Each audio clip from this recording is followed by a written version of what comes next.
ବର୍ତ୍ତମାନ ମୋର ଆଲୋଚନା ଆଧୁନିକ ଓଡ଼ିଆ କବିତାକୁ ନେଇ। ପ୍ରସଙ୍ଗ ହେଉଛି ମାଟି ନାମରେ ଓଡ଼ିଆ କବିତା।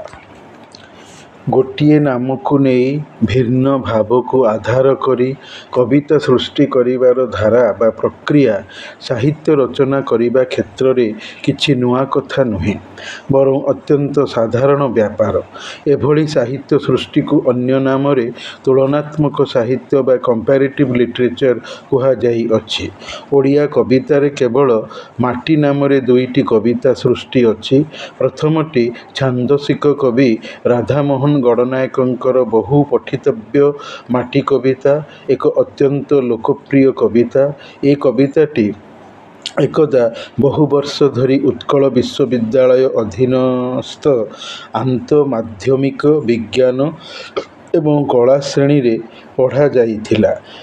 ପୁଣି ମୁଁ ଯେତେବେଳେ ବ୍ରହ୍ମପୁର ବିଶ୍ୱବିଦ୍ୟାଳୟ ଅଧୀନରେ 1981ରୁ 1983ର ଦୁଇ ଶିକ୍ଷା ଅଧିବେଶନରେ ବ୍ରହ୍ମପୁର ସହରର ସିଟି ମହାବିଦ୍ୟାଳୟରେ ଆଇଏ ଶ୍ରେଣୀର ଛାତ୍ର ଥାଇ ଅଲେଖ ଚନ୍ଦ୍ର ପ୍ରଧାନ ସାରଙ୍କ ତତ୍ତ୍ୱାବଧାନ ଅଧ୍ୟାପନାରେ ଥାଇ ରାଧାମୋହନ ଗଡ଼ନାୟକଙ୍କର ମାଟି କବିତାକୁ ପଢ଼ିଥିଲି। ମୋର ଜଣେ ସମ୍ପର୍କୀୟ ମାଉସୀ ପୁଅ ଭାଇ ମଧ୍ୟ ଆଇଏସ୍ସି ସ୍ତରରେ ଏହି କବିତାଟିକୁ ପଢ଼ିଥିଲା। ବୟସରେ ଭାଇଟି ମୋ ଠାରୁ ସାନ ଥିଲା। ନାଁ ତାର ବାବୁଲା।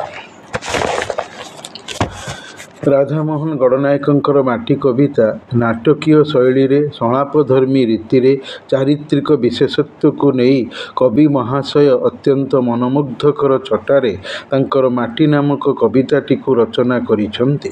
ବୈଦିକ ଚିନ୍ତାଧାରା ପୃଷ୍ଠଭୂମିରେ କବିତାଟି ରଚିତ ହୋଇଛି। ବେଦରେ ଅଛି ମାତା ଭୂମି ପୁତ୍ର ଅହଂ ପୃଥିବ୍ୟାଂ, ଅର୍ଥାତ୍ ମାତା ମୋର ଭୂମି ଆଉ ମୁଁ ମଣିଷ ପୃଥିବୀର ପୁତ୍ର ଅଟେ। ଏହି ଚିନ୍ତାଧାରାକୁ ଆଧାର କରି ଭକ୍ତକବି ମଧୁସୂଦନ ରାଓ ତାଙ୍କର ପୃଥିବୀ ପ୍ରତି କବିତାକୁ ଲେଖିଛନ୍ତି। ସେଥିରେ ଅଛି ତୁହି ମା ଧରଣୀ ଜନନୀ ମୋହର, ଧରିଛୁ ମା ମୋତେ କୋଳେ, ଲୋଟୁଅଛି ସିନ୍ଧୁ ଚରଣେ ତୋହର, ଆହା କି ଉଲ୍ଲାସ ଭଳେ, ରହିଛୁ ଅନାଇ ଅନନ୍ତ ଗଗନେ ଆନନ୍ଦରେ ଅନୁକ୍ଷଣ, ସେ ମହା ଗଗନ ମହା ଆନନ୍ଦରେ ନିରଖଇ ତୋ ଆନନ, ବିମଳ ପ୍ରଭାତେ ପୁଣ୍ୟ ସାୟଂକାଳେ ଦିବାନିଶି ଅବିରଳ, ତୋଷିରେ ଗଗନ ଢାଳେ ଶୁଭ୍ରାଲୋକ ଅବା ଛାୟା ସୁଶୀତଳ, ତୋହରି ସନ୍ତାନ ଅଟେ ମୁଁ ଜନନୀ ତୋର ଦରଶନେ ପ୍ରାଣ, ଉଛୁଳି ପଡ଼ଇ ଆନନ୍ଦ ଉଲ୍ଲାସେ ମଣଇ ମୁଁ ଭାଗ୍ୟବାନ, କେତେ କେତେ ଶୋଭା ଧରିଛୁ ଜନନୀ ତୋହର ବିପୁଳ ଦେହେ, ମାତୃସ୍ତନ ସମ ନୀଳ ପର୍ବତରୁ ନିର୍ଝର ଝରଇ ସ୍ନେହେ, ସୁଧାଧାରା ସମ ସରିତର ସ୍ରୋତ ବହୁଅଛି ତୋ ବକ୍ଷରେ, ସେ ଅମୃତ ପାନ ସ୍ଥାବର ଜଙ୍ଗମ କରୁଛନ୍ତି କି ସୁଖରେ, ନର ପଶୁ ପକ୍ଷୀ କୀଟ ତରୁଲତା କାମଧେନୁ ତୁଷଭୁରି, ତୋହରି ପ୍ରସାଦେ ସକଳ କାମନା ଯାଉଅଛି ମାଗ ପୁରି, ସ୍ନେହ ରୋମାଞ୍ଚିତ ଦୁର୍ବାଦଳମୟ ତୋ ଶ୍ୟାମଳ ଅଙ୍କସ୍ଥଳ, ସେ କୋମଳ କୋଳ ଦେଖିଲେ ନୟନେ ହୃଦ ହୁଏ ସୁଶୀତଳ, ସୁଚାରୁ କୁସୁମ ସୁଧାମୟ ଫଳ ରଖିଛୁ ମା ବସୁମତୀ, ବନେ ଉପବନେ ତରୁଲତା ଡାଳେ ସଜାଇ ଯତନେ ଅତି, କାହାର ଆଦେଶେ କରିଛୁ ମା ଏତେ ଜୀବ ପାଇଁ ଆୟୋଜନ, ସେ ଆଦି ଜନନୀ ଦରଶନ ଲାଗି ବ୍ୟାକୁଳ ସଦା ମୋ ମନ। କବିତାଟି ମୋ ପଞ୍ଚମ ଶ୍ରେଣୀରେ ପାଠ୍ୟ ପ୍ରଚଳିତ ଥିଲା। ବ୍ରହ୍ମବାଦୀ ଋଷିପ୍ରତିମ କବି ଧରିତ୍ରୀର ପ୍ରଶଂସା ଗାନରେ ଏତେଦୂର ବିମୋହିତ ମୁଗ୍ଧପ୍ରାଣ ହୋଇ ଉଠିଛନ୍ତି, ଏହି କ୍ଷୁଦ୍ର ସମ୍ବୋଧମୂଳକ କବିତା ବା ଇଂରାଜୀ ଭାଷାର ଓଡ୍ ପୋଏଟ୍ରିରେ। ଯେ କବି ଜାଣିପାରି ନାହାନ୍ତି ଏ ଧରିତ୍ରୀ ଓ ତାର ସକଳ ସିରି ସମ୍ଭୋଗର ସବୁକିଛିର ସ୍ରଷ୍ଟା ଜଣେ ମାତ୍ର ଖୋଦ୍ ବା ଆପଣାଜାତ ଖୋଦା ବା ସ୍ୱୟମ୍ଭୁ ବିଧାତା, ଭୂମି ଗଗନ ବାୟୁ ନିଆଁର ନାମଧାରୀ ଭଗବାନ, କେବଳ ଈଶ୍ୱର ଛଡ଼ା ଅନ୍ୟ କେହି ନୁହେଁ ବା ନାହାନ୍ତି। ଦିବ୍ୟ ପବିତ୍ର ଗ୍ରନ୍ଥ କୋରାନରେ ମଧ୍ୟ ଆଲ୍ଲାହ ନିଜେ ଧରିତ୍ରୀ ଆକାଶ ଓ ସେଥି ମଧ୍ୟରେ ରହିଥିବା ସବୁକିଛିର ଏକମାତ୍ର ସ୍ରଷ୍ଟା କେବଳ ସର୍ବୋତ୍ତମ ସର୍ବଶ୍ରେଷ୍ଠ ସୃଷ୍ଟି ମଣିଷ ପାଇଁକି କରିଛନ୍ତି। ମଣିଷକୁ ଅଲ୍ଲାହ ଅଶ୍ରଫୁଲ୍ ମଖଲୁକାତ ବା ଦି ବେଷ୍ଟ କ୍ରିଏସନ୍ କହିଛନ୍ତି। ସେଥିପାଇଁ ତାହାରି ପୃଥିବୀରେ ରହଣି ଓ ବସତି ପାଇଁ ଅଲ୍ଲାହଙ୍କର ଏତାଦୃଶ ନିର୍ମାଣ କୌଶଳ। ଛାନ୍ଦସିକ କବି ରାଧାମୋହନ ଗଡ଼ନାୟକ ଅନୁଗୁଳ ଜିଲ୍ଲାର କଲଣ୍ଡାପାଳ ଗ୍ରାମର ଅଧିବାସୀ ଥିଲେ। ମୁଖ୍ୟତଃ କବି। ତାଙ୍କର ପ୍ରକାଶିତ କବିତା ପୁସ୍ତକଗୁଡ଼ିକର ନାମ ହେଲା କାବ୍ୟନାୟିକା, କୈଶୋରିକା, ଉତ୍କଳିକା, ସ୍ମରଣିକା, ଧୂସର ଭୂମିକା, ଶାମୁକାର ସ୍ୱପ୍ନ, ସୂର୍ଯ୍ୟ ଓ ଅନ୍ଧକାର, ବିପ୍ଳବୀ ରାଧାନାଥ, ପଶୁପକ୍ଷୀର କାବ୍ୟ। ରାଧାମୋହନ ଗଡ଼ନାୟକ ଓଡ଼ିଶା ସାହିତ୍ୟ ଏକାଡେମୀର ଏକଦା ସମ୍ପାଦକ ଥିଲେ। କାବ୍ୟନାୟିକା କବିତା ଗ୍ରନ୍ଥର ପ୍ରଥମ କବିତା ହେଉଛି ମାଟି। କ୍ଷିତି, ଅପ, ତେଜ, ବ୍ୟୋମ, ମରୁତ ନାମକ ପଞ୍ଚଭୂତ ସତ୍ତାମାନଙ୍କୁ କବି ଏକ ଜୀବନ୍ତ ସ୍ଥିତି ଚରିତ୍ର ରୂପ ଦେଇଛନ୍ତି। ସେ ଲାଗି ମାଟି ଏକ ରୂପକ ବା ଇଂରାଜୀର ଏଲୋଗୋରି କବିତା। ଅତି ନାଟକୀୟ ଛଟାର ଛିଟା ମେଲୋଡ୍ରାମାଟିକ୍ ଷ୍ଟାଇଲରେ କବିତାଟି ଲେଖାଯାଇଅଛି। ସୃଷ୍ଟି ଆରମ୍ଭ ସମୟର କଥା। ସ୍ରଷ୍ଟା ଭଗବାନ ତାଙ୍କର ସୃଷ୍ଟି ପ୍ରତିନିଧିମାନଙ୍କୁ ନିଜ ନିଜର କ୍ଷମତା ମାଗିନେବାକୁ କହିବାରୁ ମାଟି, ଆକାଶ, ପାଣି, ପବନ, ସୂର୍ଯ୍ୟ, ଚନ୍ଦ୍ର ଆଦି ଭଗବତ୍ ସୃଷ୍ଟ ସତ୍ତା ମଧ୍ୟରୁ ସମସ୍ତେ ଏକ ଆରେକକୁ ଟପି ସ୍ୱ ସ୍ୱ ସମ୍ମାନ ମର୍ଯ୍ୟାଦା ଭୋଗ ଲାଳସୀ ହୋଇ ଉଠିଲେ। ତଳେ ଧରିତ୍ରୀ, ଉପରେ ଆକାଶ, ଆକାଶର ଚନ୍ଦ୍ର, ସୂର୍ଯ୍ୟ, ପ୍ରବହମାନ ବାୟୁ, ଆକାଶରୁ ଭୂମିକୁ ପଡ଼ୁଥିବା ପାଣି ବା ବର୍ଷା ଜଳ ଏବଂ କାକର ବିନ୍ଦୁ, ସୂର୍ଯ୍ୟଚନ୍ଦ୍ରର ଆଲୋକ ବିକିରଣ ଇତ୍ୟାଦି ପ୍ରାକୃତିକ ପରିବେଶକୁ ଦେଖିକି କବି କବିତାଟିକୁ ଲେଖିଛନ୍ତି। ବାସ୍ତବ ସତ୍ୟ ଉପରେ କାବ୍ୟିକ ସତ୍ୟର ହୋଇଛି ଆରୋପ। କବି କହୁଛନ୍ତି, ସକଳେ ଚାହିଁଲେ ମାନ ଉଚ୍ଚାସନ ସ୍ୱାଧିକାର ଭୋଗ, ପ୍ରଥମେ ପାଇଲେ ଯେବେ ସ୍ରଷ୍ଟାର ନିୟୋଗ, ସୃଷ୍ଟି ପରେ ଅନମ୍ବର ଜଣାଇଲେ ସୁପ୍ରଶାନ୍ତ ସ୍ୱରେ, ବାଞ୍ଛିତ ଆସନ ହେ ବିଧାତା ଦିଅ ମୋତେ ଆଗେ, ନିଖିଳ ସୃଷ୍ଟିର ଊର୍ଦ୍ଧ୍ୱ ଭାଗେ। ଆକାଶ ପୃଥିବୀ ଉପରେ ଅଛି, ଏହା ଜାଗତିକ ସତ୍ୟ। କିନ୍ତୁ ଯେତେବେଳେ ପଞ୍ଚଭୂତ ସଜ୍ଜିତ ହୋଇ ରହିନଥିଲା, ସେତେବେଳେ ଆକାଶ ବିଭୁଙ୍କର ସବୁ ସୃଷ୍ଟିର ଉପରି ଭାଗରେ ରହିବାର ବରଦାନ ମାଗିଲେ। ଦ୍ୱିତୀୟରେ ସୂର୍ଯ୍ୟଙ୍କର ପାଳି ପଡ଼ିବାରୁ ସୂର୍ଯ୍ୟ କହିଲେ, ମୁହଁର ବିହାର ଲାଗି ମିଳୁ ତେବେ ଅନନ୍ତ ଅଙ୍ଗନ, ଏଇ ଗଗନର ବକ୍ଷ ସାଧିବି ମୁଁ ତୁମର ଯା ଲକ୍ଷ୍ୟ। ମୋର ପୂର୍ବରୁ ଉଦୟ ଏବଂ ପଶ୍ଚିମରେ ଅସ୍ତ ହୋଇ ଯିବାର ପାଇଁ ସୀମାହୀନ ଅସୀମ ଆକାଶ ଅଗଣା ମିଳୁ। ଆକାଶ ବକ୍ଷରେ ଛାତିରେ ବୁଲି ହେ ପ୍ରଭୁ, ତୁମର ଲକ୍ଷ୍ୟ ଉଦ୍ଦେଶ୍ୟକୁ ମୁଁ ସୂର୍ଯ୍ୟ ଦିବସ ମାଧ୍ୟମରେ କାମ କରି ଯିବି। ତୃତୀୟରେ ଚନ୍ଦ୍ର ଭଗବାନଙ୍କ ପାଖରେ ନିବେଦନ କରି କହିଲେ, ମୋର ଇଚ୍ଛା ହେଲା ସୂର୍ଯ୍ୟଙ୍କ ଭଳି ମୋତେ ବି ଆକାଶ ଅଗଣା ଦିଅନ୍ତୁ, ଯଦ୍ୱାରା ମୁଁ ରାତିରେ ବାସ କରିବି ଜୀବଜଗତକୁ ଧଳା ଥଣ୍ଡା କିରଣ ବିତରଣ କରାଏ। ଚତୁର୍ଥରେ ମେଘ ମାଗିଲେ, ମୋତେ ଦିଅ ଏହି ବର, ମୋତେ ସୂର୍ଯ୍ୟଚନ୍ଦ୍ର ଜୟୀ କର, ଦିବାରାତ୍ରି ଯେବେ ଉଇଁ ଦେଖା ଦେବି ମୁହିଁ, ସବିତା ଶଶାଙ୍କ ଯେହ୍ନେ ରହିବେ ସନ୍ତ୍ରାସେ ଅପ୍ରକାଶେ। ଏହା କବିଙ୍କର କାବ୍ୟିକ ସତ୍ୟ ପ୍ରକାଶ ବା ପୋଏଟିକ୍ ଟ୍ରୁଥ୍। ଆଉ ବାସ୍ତବ ସତ୍ୟ ବା ରିଏଲ୍ ଟ୍ରୁଥ୍ ହେଲା, ଆକାଶରେ ସଘନ ମେଘମାଳା ଥିଲେ ସୂର୍ଯ୍ୟ ଚନ୍ଦ୍ର ପ୍ରକୃତରେ ଦିଶନ୍ତି ନାହିଁ। ବାସ୍ତବ ସତ୍ୟ ଉପରେ କବି କାବ୍ୟିକ ସତ୍ୟର ଆରୋପ କରିଛନ୍ତି, ଯାହାକି ପୂରାପୂରି ସାଧାରଣ କଥା। ସାହିତ୍ୟର ଉତ୍ପତ୍ତି ବା ରଚନାର ମୂଳ ଭିତ୍ତି ବାସ୍ତବ ସତ୍ୟ ଦର୍ଶନରୁ ହିଁ ହୋଇଥାଏ, ଯେଉଁଥିରୁ କବିର କଳ୍ପନାର ଆଗମ ହୁଏ। ଦେଖିଲେ ହିଁ କବି ଲେଖିଥାଏ, ପ୍ରଥମେ ଦର୍ଶନ, ପରେ ସୃଜନ। ରଚନାର ଏହା ଚିରାଚରିତ ଧାରା। ପ୍ରଭଞ୍ଜନ ବା ଝଡ଼ ନିଜର ଦାବି ଉପସ୍ଥାପନ କରି କହିଲେ, ହେ ଭଗବାନ, ମୋତେ ମେଘ ଉପରେ ବିଜୟ ପ୍ରାପ୍ତ କରାଅ। ମେଘରେ ବିଜୁଳି ବଜ୍ରପାତର ଚମକ ଥାଉ, ଦାଉ ରହୁ, ତଥାପି ସେହି ମେଘ ବିଜୁଳି ବଜ୍ରପାତ ଭିତରେ ମୁଁ ଝଡ଼ ଥରହର କରାଇ ମେଘକୁ ମୋର ଇଚ୍ଛା ଅନୁଯାୟୀ ଠେଲି ପେଲି ଦୂରେଇ ଦେବି, ମୋ ଆଗରୁ ହଟାଇ ଦେବି, ଯୁଆଡ଼େ ମନେ ସିଆଡ଼େ ତାକୁ ନେଇଯିବି। ଭଗବାନଙ୍କ ପାଖରେ ତାଙ୍କର ସୃଷ୍ଟି ପ୍ରତିନିଧିଗଣ ଯିଏ ଯାହାର ମନର ଇଚ୍ଛା ମୁତାବକ ଦାବି କରି ଅଧିକାର ପାଇଥିବା ବେଳେ ପୃଥିବୀ ରାଣୀ ଧରିତ୍ରୀ ମାତା କିନ୍ତୁ ନୀରବ ରହିଥିବା ଦେଖି ସ୍ରଷ୍ଟା ଭଗବାନଙ୍କ ମନରେ ତୀବ୍ର ପ୍ରତିକ୍ରିୟା ଦେଖାଦେବାରୁ ସେ ଧରଣୀ ମାଟିକୁ କହିଛନ୍ତି, ତୁମେ ଚୁପ୍ ରହିଲ କାହିଁକି? ପଦୁଟିଏ ବି କିଛି କହିଲ ନାହିଁ କାହିଁକି? ଅଧିକାର ମିଳୁଥିବାର ଅପୂର୍ବ ସୁଯୋଗକୁ ହାତଛଡ଼ା କଲ କାହିଁକି? ଉପଭୋଗର କିଛି ମାଗୁଣି ନ କରିବାର କାରଣରେ ଭଗବାନଙ୍କର ଉତ୍ସୁକତାର ବିପକ୍ଷରେ ମାଟି ପୃଥିବୀ କହିଛନ୍ତି, ତବ ଇଚ୍ଛା ସେଇ ମୋର ଦୀକ୍ଷା। ଆପଣଙ୍କର ଇଚ୍ଛା ହିଁ ମୋର ଇଚ୍ଛା, ମୋର ନିଜର ଅଲଗା ଏକ ଇଚ୍ଛା ନାହିଁ। ସ୍ରଷ୍ଟା ଭଗବାନ ମାଟିର ନୀରବତା, ମୌନତା ରହିବାର ତଥା ଈଶ୍ୱରଙ୍କର ଇଚ୍ଛାକୁ ମଥାପାତି ସହିଯିବାର ମନୋଭାବ ଜାଣି କହିଛନ୍ତି, ମୋର ଇଚ୍ଛା ଭୟଙ୍କର ଅତି। ସମ୍ଭାଳି ପାରିବଟି କି ଅହି ମାଟି ଅହି ବସୁମତୀ? ସୃଜିବି ଯେ ଜୀବଜଗତ ତବ ବକ୍ଷ ପରି, ନିବାସ ବିରତି ସର୍ବେ ସଦା ଲୀଳାଖେଳା ରଚିବେ ସାଦରେ। ନିଖିଳ ସେ ଚରଣର ଭାର ସହି ପାରିବ ତ? ତବ ସୁକୁମାର ଅଙ୍ଗ କାଳ କାଳ, ସୃଷ୍ଟିର ମୋ ଶ୍ରେଷ୍ଠ କରି ସୃଜିବି ଯେ ନର ଦୁର୍ଦ୍ଦମ ଦୁର୍ଦ୍ଧର୍ଷ। କୃଷି ପାଇଁ କୃଷ୍ଟି ସଂସ୍କୃତି ପାଇଁ ଉଦଗ୍ର ନିୟତ, ବକ୍ଷ ତବ କରିବେ ବିକ୍ଷତ ବିହତ। ସେତେବେଳେ ବିଚଳିତ ହେବ ନାହିଁ ଜୀବନ ସଂଗ୍ରାମ। ପୃଥିବୀ କହିଛନ୍ତି, ଅଚଳା ମୁଁ ସର୍ବଂସହାମ, ଅର୍ଥାତ୍ ମୁଁ ଅବିଚଳିତ ରହି ସବୁକିଛିକୁ ସହିଯିବି ମଣିଷର ଚାଷ ତଥା ସଂସ୍କୃତିଗତ କାମରେ। ପୃଥିବୀ ମାଟିର ଏହି ପ୍ରକାର ସ୍ୱତନ୍ତ୍ର ନିଆରା ନିର୍ବିକାର ଧୈର୍ଯ୍ୟଧରା ପ୍ରତିବାଚକରେ ଈଶ୍ୱର ଅତ୍ୟନ୍ତ ଖୁସି ହୋଇ ମାଟିର ଦେହରେ ନିଜର ସସ୍ନେହ ହାତ ଚଳେଇ ଫେରେଇ ଆଣି କହିଲେ, ହେ ମାଟି, ତୁମେ ପ୍ରକୃତରେ ଏହି ସୃଷ୍ଟି ସର୍ଜନାର ସଂସାରରେ ବିଜୟିନୀ। ତୁମେ ସୁନ୍ଦରୀ, ସ୍ନେହମୟୀ, ମୋର ଆଶୀର୍ବାଦ ଯୁକ୍ତ ଆତ୍ମୀୟା, ଧୈର୍ଯ୍ୟବାନ, ବିନୟୀ ହୋଇଥିବାରୁ ତୁମକୁ ମୁଁ ଜଗତର ରାଣୀ ପଦରେ ଅଭିଷିକ୍ତ କରୁଅଛି। ପ୍ରକୃତରେ ତୁମେ ମହାନ।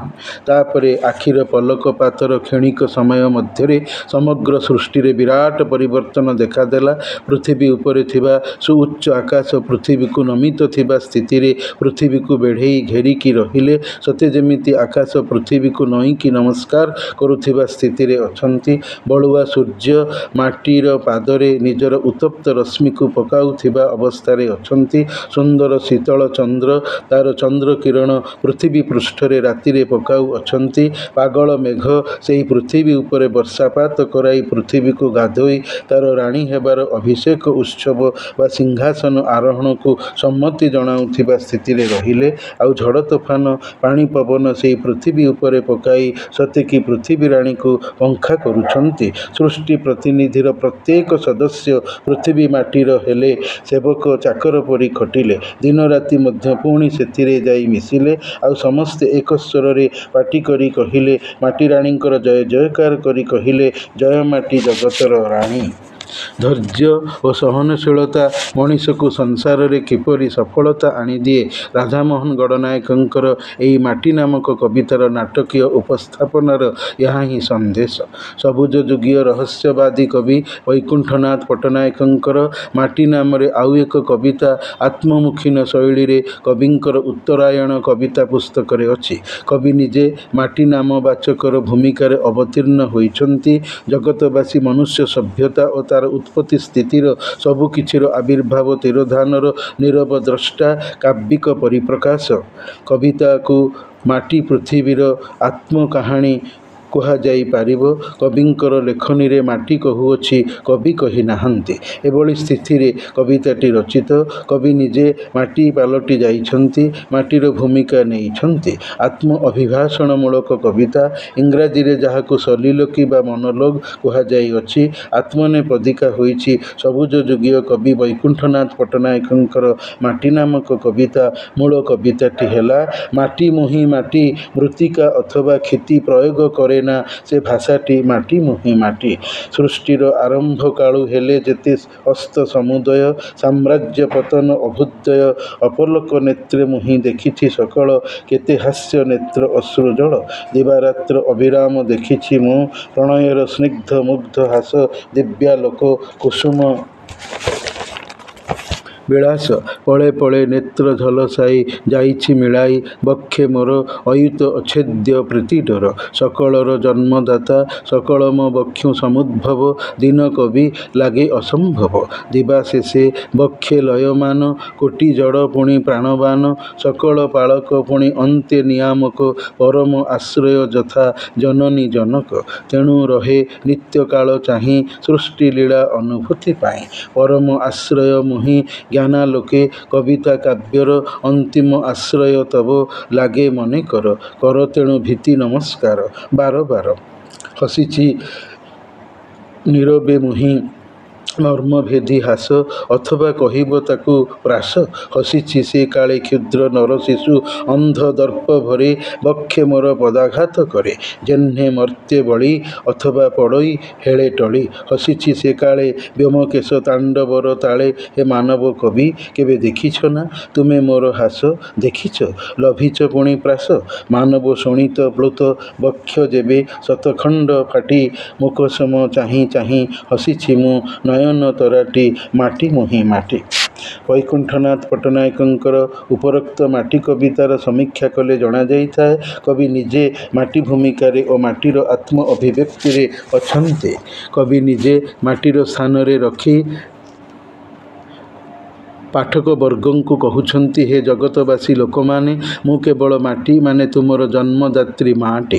ମୋତେ ତୁମେମାନେ ମୃତ୍ତିକା ଅଥବା କ୍ଷିତି ନାମରେ ଡାକ ନାହିଁ। ମୁଁ କେବଳ ମାଟି ମାନେ ତୁମର ମାଆଟେ। ତୁମେ ଲୋକମାନେ ମାତୃଗର୍ଭରୁ ବାହାରି ପ୍ରଥମେ ମୋରିଠାରେ ପଡ଼। ଜୀବନ ବିତାଇ ମାନବ ସଭ୍ୟତାର ବଂଶ ବିସ୍ତାର ଏକରୁ ଅନେକରେ ପରିଣତ ହୁଅ। ମୁଁ ସମଗ୍ର ଚରାଚର ବିଶ୍ୱର ସୃଷ୍ଟିର ଆରମ୍ଭ ସମୟରୁ ଯେତେ ଯେତେ ତୁମର ମାନବ ସଭ୍ୟତାର ଆରମ୍ଭ ଏବଂ ଶେଷ ବା ଆସିବା ଯିବା ରହିବା ଧ୍ୱଂସ ପାଇବା ସବୁକିଛି ତୁମର ସାମ୍ରାଜ୍ୟ ବିସ୍ତାର ଏବଂ ତାହାର ପତନ ସବୁ କିଛିକୁ ନିରନ୍ତର ଦେଖି ଆସିଛି।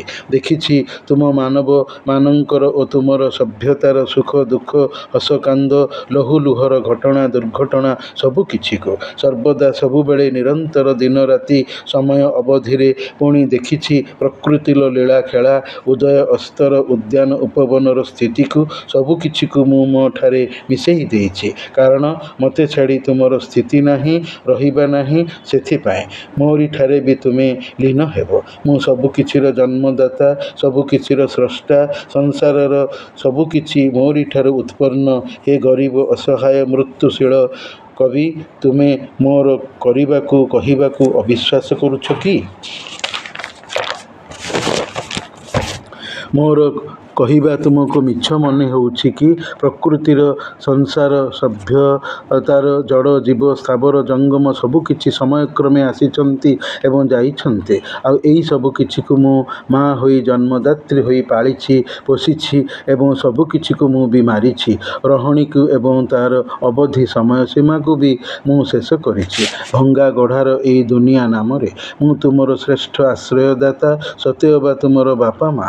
ମୋର ଶେଷ ନାହିଁ। ତୁମେ ମଣିଷର ଶେଷ ଅଛି। ମୁଁ ମାଟି ପୃଥିବୀ ତୁମର ଆଶ୍ରୟଦାତା ସଦା ଜାଗ୍ରତ ବଞ୍ଚିକି ଅଛି ସୃଷ୍ଟିର ଖେଳଘର ପାଇଁ। ମୁଁ ଖାଲି ତୁମର ଆଶ୍ରୟଦାତା ନୁହେଁ ତୁମକୁ ଜ୍ଞାନୀ ଗୁଣୀ କବି ଲେଖକରେ ପରିଣତ ବି କରିଛି। ତୁମେ ମୋତେ ଡରୁଛ ମୋର ଶରଣରେ ଥିବାରୁ ମୋତେ ସମ୍ମାନ ଦେଇ ଚଳୁଛ ଯେହେତୁ ତୁମର କ୍ଷତି ହୋଇଯିବାର ଭୟରେ। ତୁମର ଦୁଃଖ ଦୁର୍ଗତି ଦେଖି ମୁଁ ଚୁପଚାପ ଥାଇ ମନେ ମନେ ହସିଛି। କାରଣ ଦିନେ ବି ତ ତୁମଠାରେ ଦର୍ପ ଗର୍ବ ଅହମିକା ଥିଲା ଅବୋଧ ଅଜ୍ଞାନ। ତୁମେ ମାନବ ଶିଶୁ ଥାଇ ମୋତେ କେତେ ପାଦରେ ପିଟିଛ ତୁମର ହାତ ଗୋଡ଼ର କ୍ଷିପ୍ର ସଞ୍ଚାଳନ ଦ୍ୱାରା ଡାକରା ଫୁଟାଇ ଖୁସିର ହସ ଦ୍ୱାରା। ସତେକି ଶିଶୁ ନିଜକୁ ବଳୁଆ ମନେ କରୁଛି ଏଇ ତୁମର ମରଣଶୀଳ ନଶ୍ୱର ଜୀବନରେ ଥାଇ।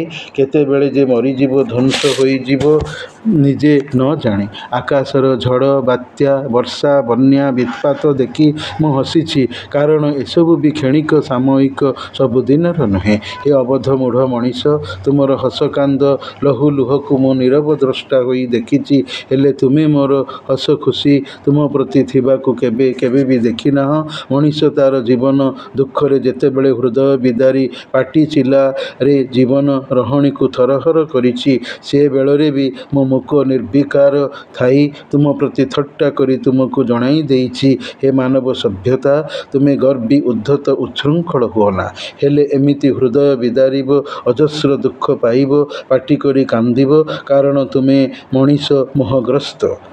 ବାସ୍ତବିକ ଓଡ଼ିଆ କବିତାରେ ମାଟି ନାମକ ଏହି ଦୁଇ କବିତାର ତୁଳନାତ୍ମକ ପର୍ଯ୍ୟାଲୋଚନା ବେଶ୍ ଶିକ୍ଷଣୀୟ ପାଠକୀୟ ଦୃଷ୍ଟି ପ୍ରଭାବ ବିସ୍ତାରକାରୀ ଅଟେ।